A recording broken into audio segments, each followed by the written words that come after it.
Let's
go,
halkan waxaan naga mahadcelinayaa dhammaan dadweynaha nagala soo qayb galay xafladii aan ku maamuusanay sanad guuradii 20aad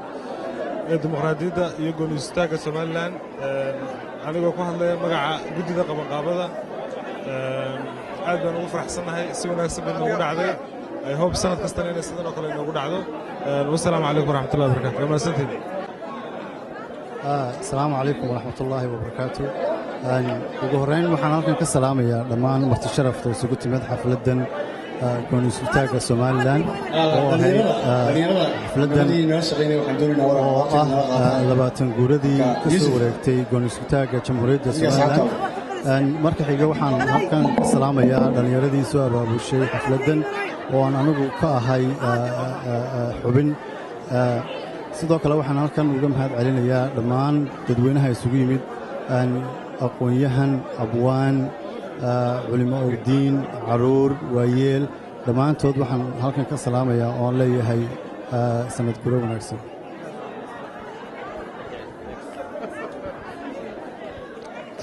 asalaamu calaykum. marka hore waxaa caawa loo dabaaldegayey xafladdii somalilan oo 20 jirsatay maxamed elka case dhallinyaradii oo dhan aad baana looga tumay waxaanu rajaynaynaa sanadkaa sanadkiisa kale bashbash iyo barwaaqa waaka maxamed marka hore hambaryo ayaan leeyahay maganoo ku hadlaya magaca abwaaniinta iyo fanaaniinta reer somalilan iyo shacbweynaha ku dhaqan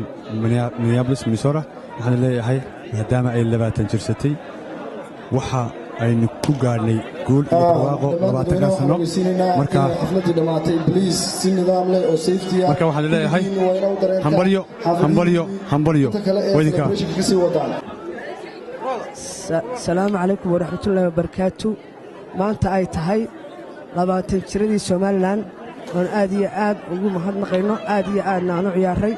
maasha allah 2 xafladood oo wanaagsanna noo dhaceen shaliyo caawa marka aad iyo aad baa dadku dhammaantood u wada fiicnaayeen annagoo dee badannay 2 xafladood dhibaato ma leh dadku way wada bateen alxamdulilah rabbilcaalamiin marka saa daraaddeed xumaan may ahayn 2 baadhi si wanaagsan bay ahayd taasoo dadku ay aad u bateen maasha allah. magacayga waxaa la dhahaa qadan waxaa halkan hambalyo uga dirayaa dhammaan reer somalilan. asalaamu calaykum halkan waxaan ugu hambalyaynayaa xafladda somalilan 18 May meel kasta oo dadka somalilan joogaan ay ku dabaaldegayaan waxaan u hambalyaynayaa waddankayaga dadkayaga dowladdayada guultidayada golahayaga waxaan ilaahay uga rajaynayaa sanadkii 20aad inuu guul inoogu dhammaado inta ka dambaysana aynu xornimadeenna iyo dadnimadeenna hore ugu marno. asalaamu calaykum. asalaamu calaykum halkan waxaan ka salaamayaa dhammaan dhallinyarada reer somalilan shacabka reer somalilan aad iyo aad baan u faraxsannay xafladdii si qurux badan ayaa noogu dhacday sanadkan annagoo ku faanayna 2 xafladood inaannu yeelannay waannu faraxsannahay weer habi dadka reer somalilan oo dhanna waxaan leeyahay hambalyo dhammaantiinba waxaa kaloo nuushe dowladda reer somalilan faraynaa farxaddaasoo dhan idinka ayaannu xaggiinna u soo jeedinnay idinkuna halkaa nagala haya sanadka sanadkiisa ilaahay ha isku keensimo innagoo nabad qabna iyo nabadgelyo waddankoo dhan dhammaantiinba aad iyo aad baad u mahadsantihin asalaamu calaykum. somalilan ha noolaato saaxiibkii waan ku soo dhaweynaya. asalaamu calaykum waraxmatullaahi wabarakaatu magacayga waxaa la dhahaa Faad Maxamuud Sheekh waxaan ahay muwaadin reer somalilan oo degan gobolka Minnesota